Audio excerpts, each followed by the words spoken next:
Hey guys, what's up? Welcome back to the channel. It's Cynicalex, and today I want to give you all of my tips and tricks for the Infinity War Legendary Battle, both normal mode and extreme mode, so that you can squeeze out as many rewards as possible from playing it. I have quite a bit of practice with it now, and I think I've sort of wrapped my head around some things that you can do to better ensure that you are victorious. Now keep in mind that for the three battles you have to use Captain America for the first one, Black Widow for the second one, and Spider-Man for the third one. So if you want to succeed and if you want the best chance at completing all of these different tasks from both normal and extreme mode, you should definitely build up those characters as much as possible, because whatever you do to your character will come through in the extreme mode. So equipping an obelisk with a damage proc or invincibility, if you want defense versus offense, is a really good idea. Making sure they have a 6-star ISO 8 set bonus at least stage 5, Uru, uniform bonuses, etc.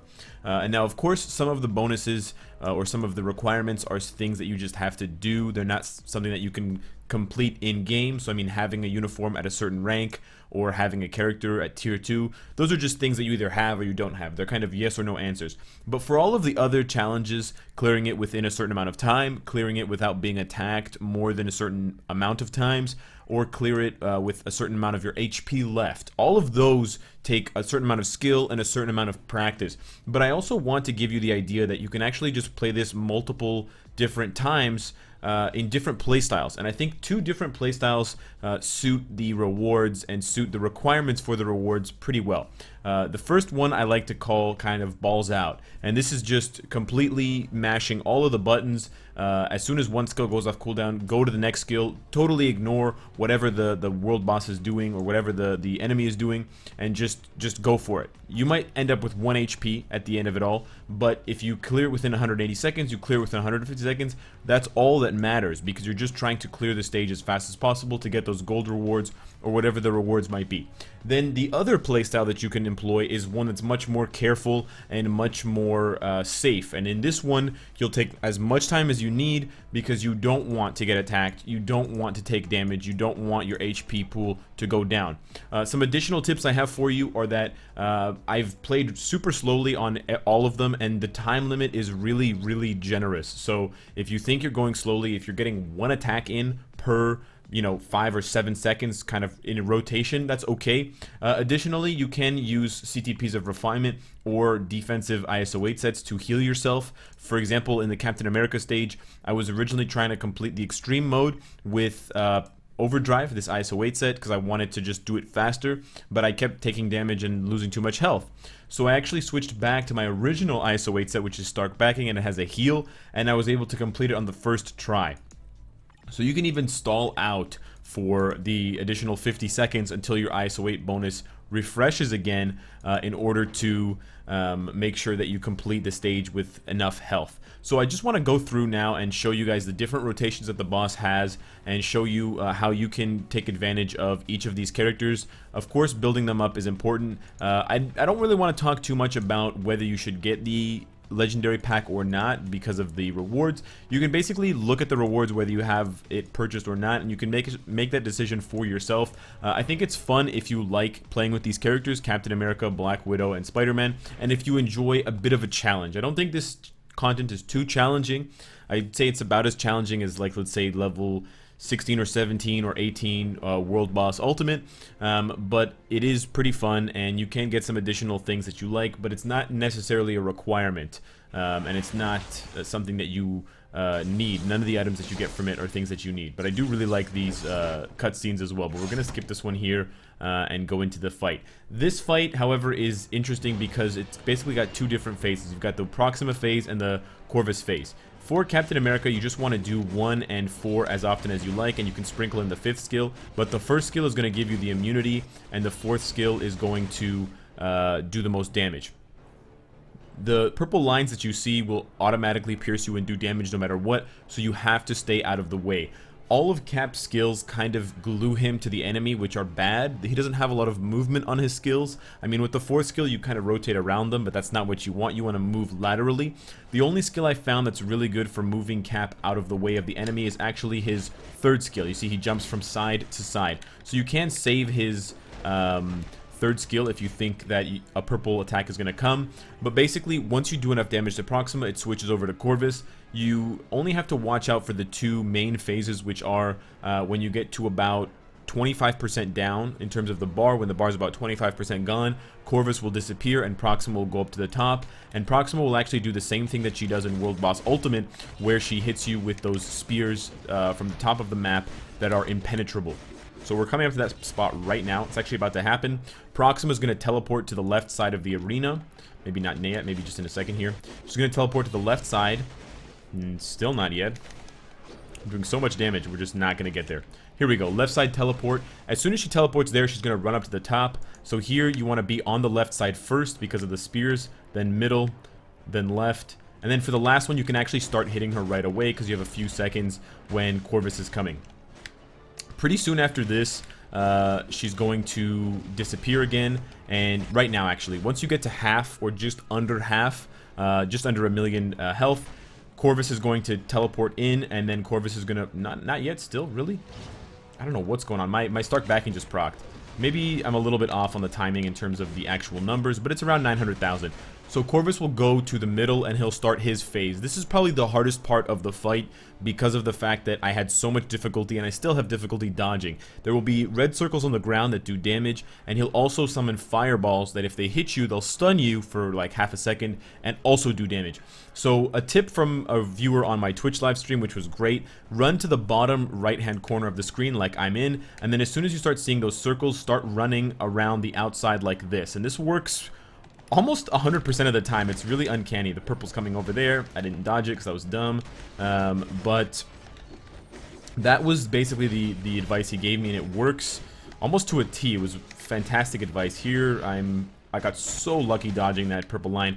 This is the last phase, and this is probably going to be the other most difficult phase for you. You're now going to have to deal with both Proxima and Corvus. My advice for you is that every 4 or 5 seconds, you guys have to time it. It's every 2 or 3 skills that you do.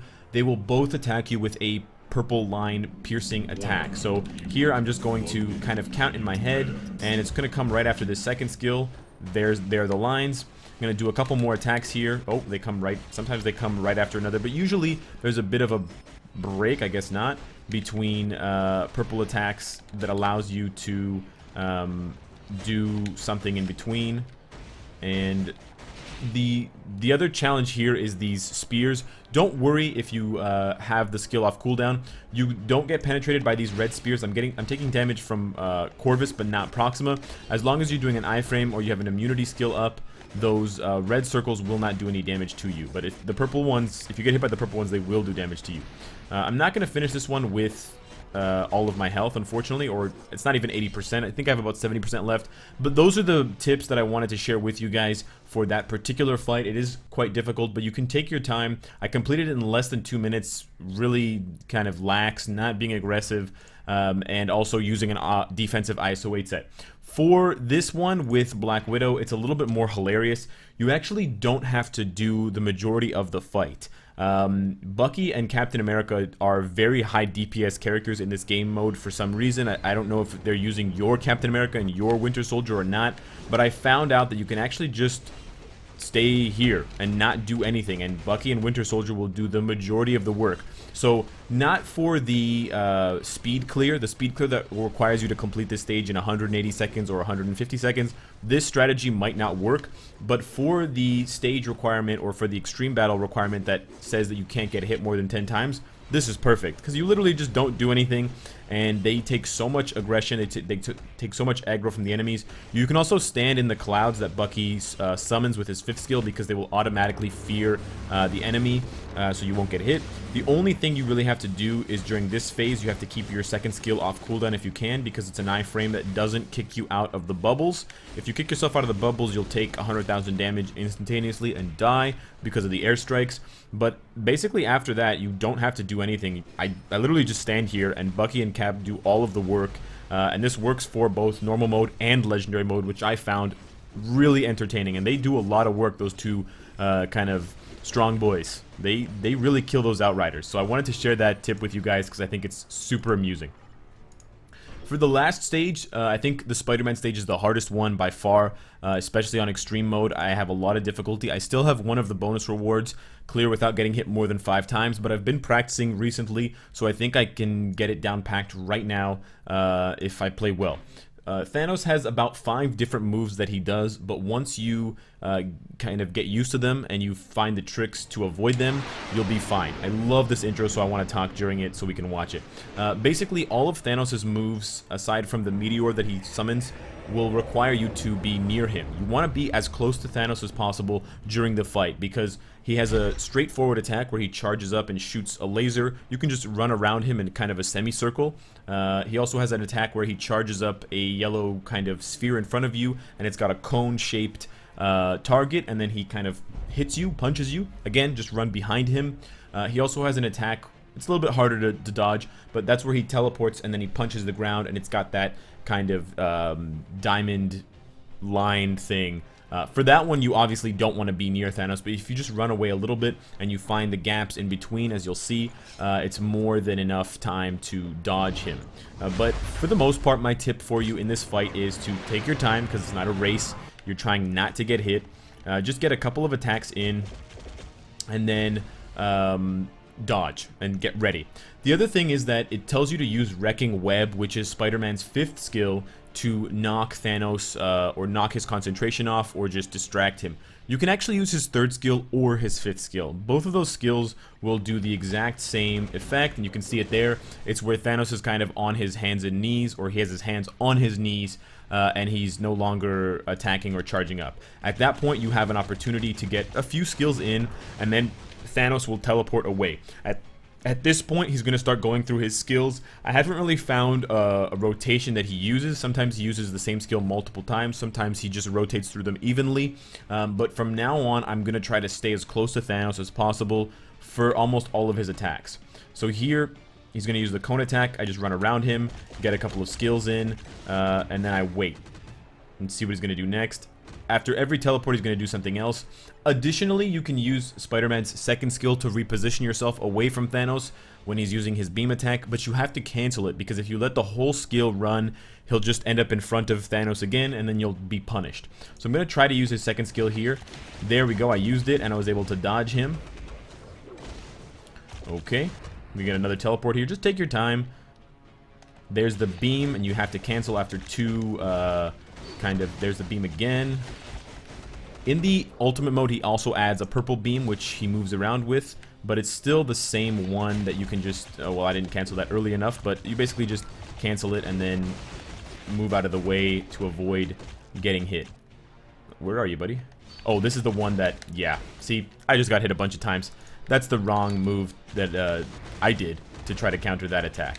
So here I'm going to use Wrecking Web, his 5th skill. That didn't work. It worked. Didn't work. It did work. Okay, sometimes it takes a little bit of time, and Thanos still looks like he's charging up, but he's not really. Here, he's going to use the meteor. Usually, he doesn't spawn meteors near himself, but if he does, just run away a little bit, but still stay close to Thanos if you can, because you want to follow up the attacks with... Oh, see? And I was standing still. Shouldn't have been standing still. Laser hands. Moving laser hands, which is just as bad. Actually, worse. There we have that one. Yep. Oh, he's got some meteors near himself. Sometimes he just jumps and... Oh, dear. Sometimes he just jumps and punches the ground. It obviously also helps if you have a lot of dodge on your Spider-Man. He actually iframes during this fight, which is quite entertaining. I just got hit a bunch of times. That's no good. I'm not going to be able to get that last reward there. I'm going to have to practice this one a little bit more. But if you get used to his skill rotation, that's not good. You can also try to iframe through a lot of this stuff, but I find that Spider-Man does have gaps in his iframes, so it is helpful to try to learn Thanos' rotation. You can probably get an attack in midway or before he summons his skills each time. I didn't play that one too well, but hopefully if you can see the skills and you can see kind of the attacks that Thanos is doing, and you can anticipate them a little bit better than I anticipated them in that clip, you'll be able to complete those stages and get those rewards either for normal mode or for extreme or for both. So let me know what you guys think of the Legendary Battle for Infinity War. I do think that this is Netmarble's best legendary battle yet. I think they're getting better and better at them, and I'm super glad that they didn't nerf or they haven't yet changed or softened the difficulty of the extreme mode. I think it's difficult enough, and it's really fun, and it's nice to have some of the core characters from the game built up and emphasized for this Infinity War update. So let me know what you guys think. Subscribe if you enjoy the content and you want to support me. Hit the bell if you don't want to miss any of my content. And of course, if you like what you see, I hope to see you again tomorrow. Take care.